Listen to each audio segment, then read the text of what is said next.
पूरी तरह से कि सड़क पर किसी तरह का अतिक्रमण ये सब तरीके से नहीं हो। इसी मुद्दे को लेकर कल राजा बाजार में भी थोड़ा सा टेंशन का माहौल हुआ था, उस पर क्या बोलेंगे? देखिए, ये फ्राइडे वाला नमाज आज से नहीं, अरसों से ये लोग पढ़ रहे हैं। और क्योंकि जहाँ ये लोग नमाज पढ़ते मस्जिदों में उतनी जगह नहीं होती है, तब उनको बाहर आके पढ़ना होता है।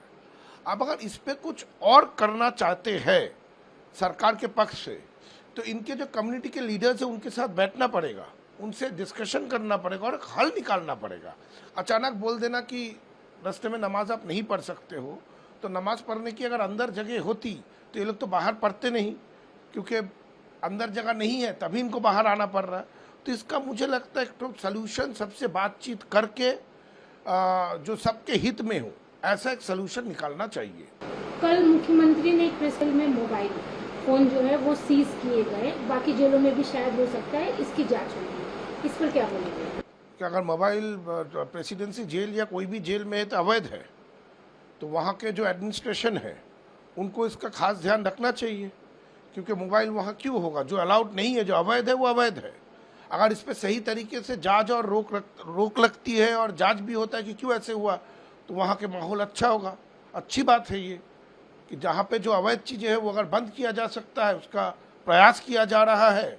सिर्फ प्रयास नहीं, इसको फिर फाइनली इम्प्लीमेंट भी करना पड़ेगा। अगर ये होता है तो अच्छी बात है।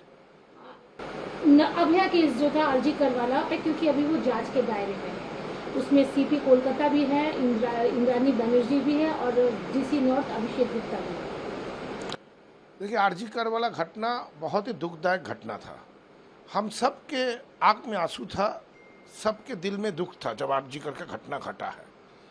अभी वहाँ पे जो प्रशासनिक जिम्मेदारी में जो लोग थे वो लोग अपना काम किए हैं।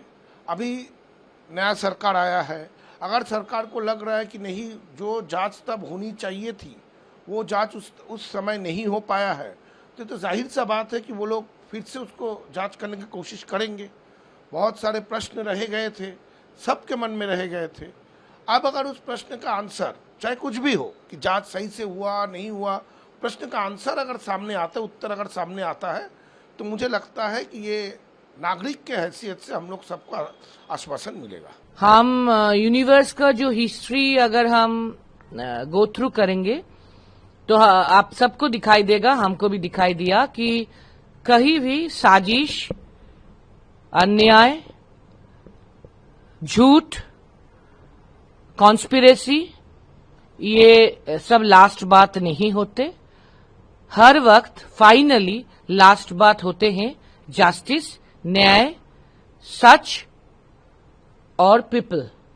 तो हमको लगता है इधर भी सच, न्याय और आम जनता, people, common people will tell the last word. जितना अत्याचार अनाचार किया, जिसको गाली दिया, ये चाहे अभिषेक बनर्जी हो, ममता बनर्जी और उनके नेता, उसमें डर के मरे लोगों ने कंप्लेंट नहीं किया था और पुलिस भी नहीं लेता।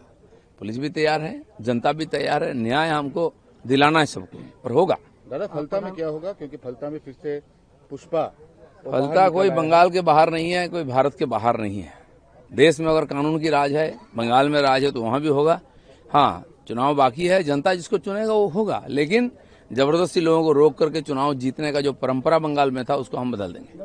वेस्ट बंगाल में जितना भी जनप्रतिनिधि है उन लोग जब इलेक्शन में जीत के आते हैं उसके बाद एक शपथ लेते हैं, तो उसमें उन लोग जो शपथ लेते हैं उसमें बोला गया है कि वो लोग जो हम लोगों का जो समाज में जो इंसान है, इन लोगों का हित में काम करेंगे।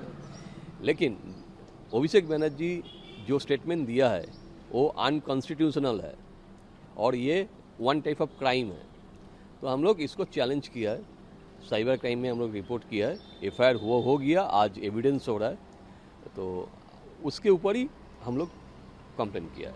अभिषेक बनर्जी पर कंप्लेन किया, और भी तो बहुत सारे लोग कंप्लेन करे, क्या बोले थे अभिषेक बनर्जी को जो आपने कंप्लेन किया? देखिए, अभिषेक बनर्जी के अगेंस्ट में हमने कंप्लेन इसलिए किया क्योंकि वो public, high level public figure है वेस्ट बंगाल का इस टाइम पे।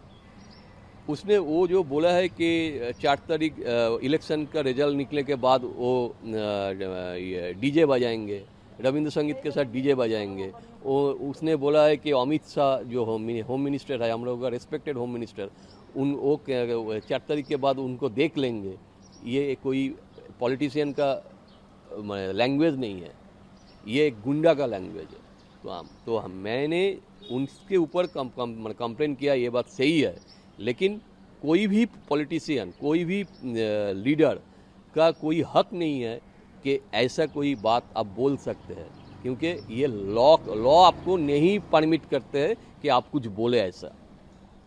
तो अभी आप क्या कर रही हैं? अभी आप आए हैं? अभी एविडेंस होगा, मुझे बोला गया है, यस्टरडे को एफआईआर हुआ है, आज एविडेंस है और कुछ इंट्रोगेशन है, वो हम लोग इसलिए हमको बुलाया। तो आप अभी चाहते हैं कि अभिषेक बनर्जी को गिरफ्तार किया जाए और पूछताछ किया जाए, कैसा ऐसा किया? एकदम, क्योंकि इसके पीछे एक बहुत बड़ा क्रिमिनल कॉन्स्पिरेसी है।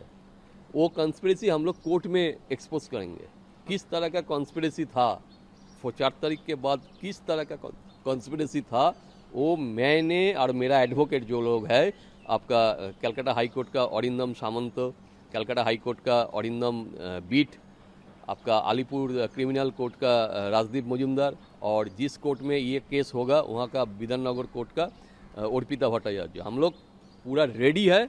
ये जो कॉन्स्पिरेसी हुआ है, एक बहुत बड़ा क्रिमिनल कॉन्स्पिरेसी है, उसको हम लोग एक्सपोज करेंगे इन द कोर्ट।